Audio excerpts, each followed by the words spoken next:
Hello YouTube, this is a Satsu 5, and this is my brother's 1866 French yataghan bayonet. I think it was used with the chest pot rifle or musket, or it might have been a rifled musket. But this is a sword bayonet, and it's also in the yataghan blade shape. My brother wanted a yataghan, and this is the most affordable way to get one. And so thought we would try cutting some water bottles with it today. So there it is. I don't know how well you can see that. It's pretty thick, pretty stout. It's well built. Let's see what happens.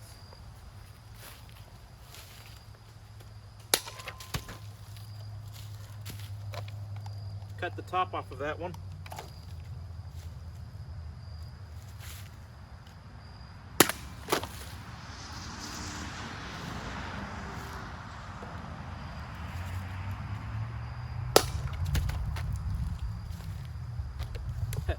Cut the lid off of that one.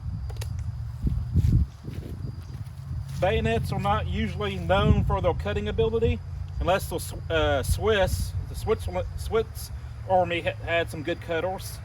This has a pretty thick spine. It has a piped back actually, which is, I don't know if you can see this, but it has like this big ridge right here. And I'm filming off my phone. I can't tell if I'm in frame. But it's piped back, so that probably has something to do with its poor cutting capability. But it's sharp, it'll do damage, and if you want a yataghan, this is probably the most affordable way you're going to get it. So that's it. I'm a Satsu 5, and I'm out. I wanted to show you this piped back on this yataghan bayonet.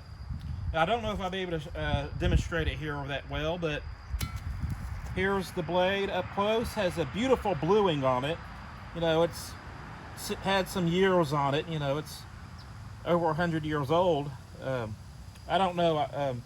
This is serial number 32533, and I can't read the French on it. 1871. There we go. Don't know if I'll be able to show this. There's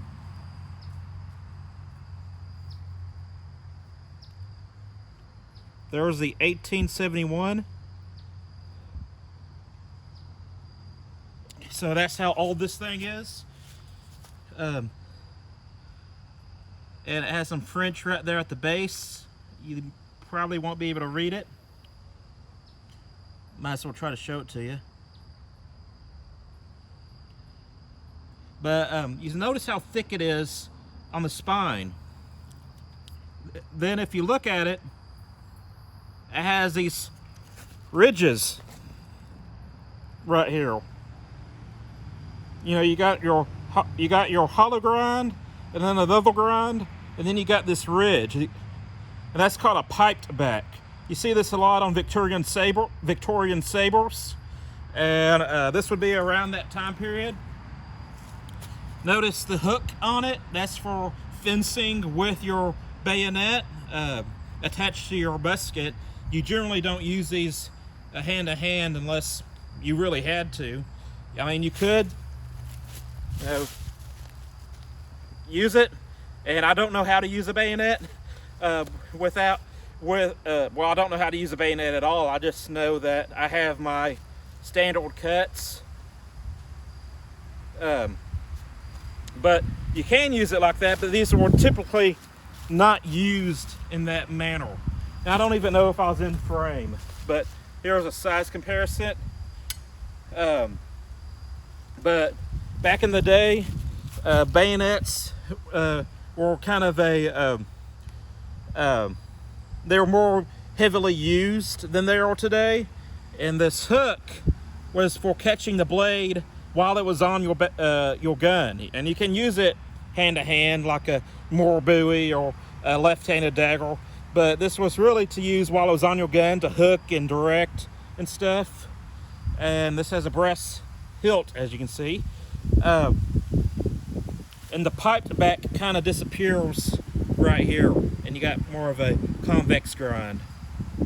Probably cut a little bit better up there than when I was probably cutting back here towards the pipe back.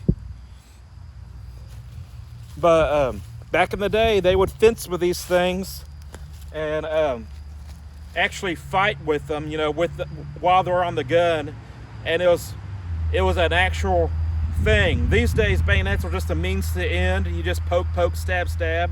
It's not really an art form like it was back in the day. But it's rigid, so it's going to stab very well. It will cut, and to me, it's a beautiful thing.